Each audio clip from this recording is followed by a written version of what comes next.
Yang mga galaw mo pare puro peke, peke, peke, peke, peke, peke.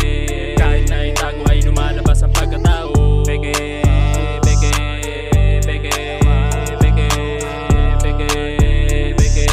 Kahit na itago ay lumalabas ang pagkatao. Dito ko na lang siguro ibubuhos ang galit ko sa taong pilit puro kopya lang. Di mailabas ang tunay niya na kulay dahil siya na mismo nagpatunay na di siya mabisa na kaibigan ka, pamilya ka, kwentuhan dahil pagtalikod di hilait gagawin kang pain. Tapos dami pang bulong na patungkol sa akin kesyo ganito ay naku po sarap mo nang sipain. Sipa na malapo lang kabayo, ba't ka pa kasi napadayo? Inakala niya siguro dito may pag-asa siya manalo. Yan tuloy napapala mo, puro talo.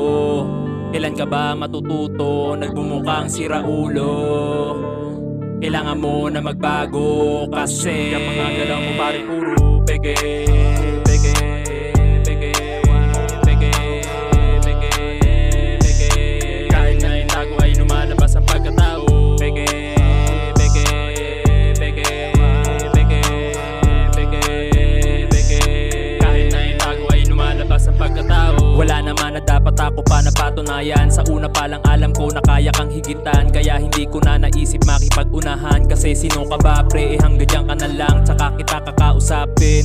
Pag kumikinang at ginto na ang mga nasa ngipin, ako'y kailangan hagilapin. Kasi wala akong pake sa tulad mong mukhang alipin. Alipin na mala mukhang kabayo, ba't ka pa kasi napadayo? Inakala niya siguro dito may pag-asa siya manalo. Yan tuloy napapala mo, puro talo.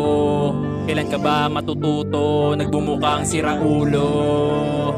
Kailangan mo na magbago kasi ang mga galaw mo pare puro peke.